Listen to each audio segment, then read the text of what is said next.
नमस्कार, मैं विकास सिंह और आप देख रहे हैं बिहार न्यूज अपडेट। देखिए इस वक्त की बड़ी खबर चिराग पासवान और पशुपति पारस से निकल कर आ रही है। जी हां, चाचा और भतीजे की लड़ाई जो बिहार में चल रही थी, उस बिहार में अब एक नई मोड़ आ गई है। और ऐसी मोड़ जिसके बाद चाचा एक बार फिर से चारों खाने चित हो गए हैं और चिराग पासवान की एक बार फिर से बड़ी जीत हो गई है। जी हां, बीजेपी, वही बीजेपी जो चिराग पासवान पे नकेल कसने के लिए पशुपति पारस को मैदान में उतारती है और पशुपति पारस को भाव देने की शुरुआत करती है और चिराग पासवान के सामने चाचा पारस को बीजेपी खड़े कर देती है, जिसके बाद चिराग पासवान रणनीति अपनाते हैं और उस रणनीति में बीजेपी के साथ साथ चाचा भी फंस गए और बुरी तरीके से फंस गए। जी हां,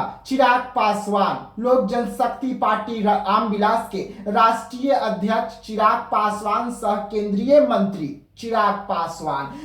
पासवान पे नकेल कसना था। वैसे में चाचा जो मरती हुई पार्टी थी, उस पार्टी में बीजेपी की ओर से जान फूंका जाता है और बीजेपी के जो दिग्गज नेता अमित शाह, देश के प्रधानमंत्री नरेंद्र मोदी, जेपी नड्डा, बिहार के प्रदेश अध्यक्ष से पशुपति पारस की मुलाकात और इस मुलाकात के बाद बड़ा बयान निकलकर सामने आना कि बहुत जल्द पशुपति पारस को बड़ी जिम्मेदारी बीजेपी में देने जा रही है। बीजेपी बड़ा जिम्मेदारी उनके कंधों पर देगी और उसके बाद चिराग पासवान को एनडीए से आउट किया जाएगा, चिराग पासवान पे नकेल कसा जाएगा। हो सकता है कि चिराग पासवान को मंत्री से भी हटा दिया जाए, जो खबरें निकलकर सामने आ रही थी। लेकिन चिराग पासवान की रणनीति ऐसी, चिराग पासवान का चाल ऐसा, चिराग पासवान की जो करनी ऐसी कि चिराग पासवान एक बार फिर से चिराग पासवान साबित हुए और चाचा जो है चारों खाने चित हो गए और एक बार फिर से भतीजे ने चाचा को पटकनी दी। ऐसी पटकनी दी,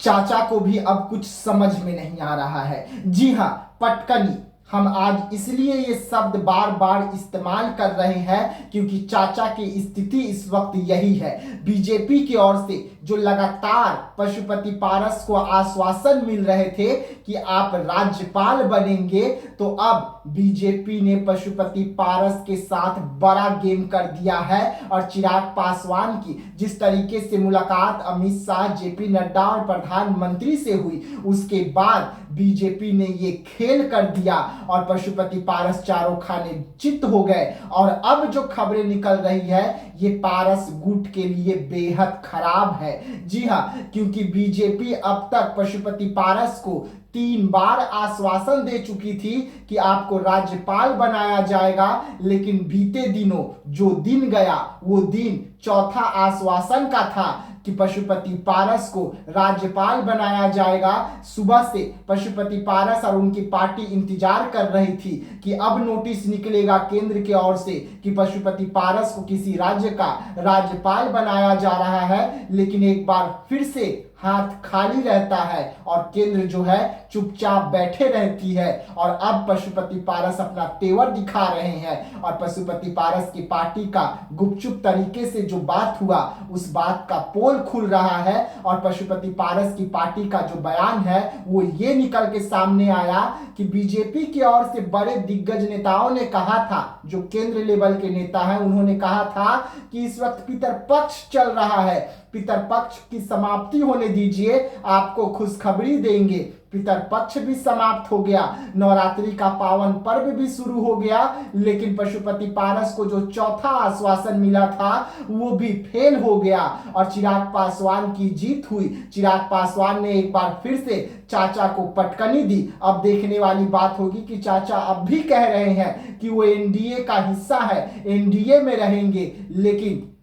चाचा उचित सम्मान का इंतजार कर रहे हैं, जो उचित सम्मान इस वक्त एनडीए में पशुपति पारस को नहीं मिल रहा है। और अब चाचा का कहना है कि विधानसभा में वो हर विधानसभा सीट से अपने उम्मीदवार को उतारेंगे बिहार में, और अगर एनडीए उचित सम्मान नहीं देगी तो कड़ी टक्कर भी देंगे। वैसे में अब देखने वाली बात होगी कि बिहार की राजनीति और कहां तक पहुंचती है। चाचा भतीजे की जो लड़ाई जिसमें इस वक्त बीजेपी ने घी डाला, वो घी से चाचा भतीजे का रिश्ता और कितना जलता है, और इस रिश्ते के जो धुआं इस वक्त उठ रहा है उस धुएं में और क्या कुछ निकलकर सामने आता है, और बीजेपी क्या पशुपति पारस और चिराग पासवान के रिश्ते को जलाकर एक बार फिर से आग तापने की काम कर रही है, क्योंकि सामने ठंडी का मौसम है। वैसे में बीजेपी ने जो इस वक्त आग डाला, जो घी डाला, वो घी में जो बुझती हुई आग थी वो सुलग उठी, और चाचा और भतीजे की लड़ाई में एक बार फिर से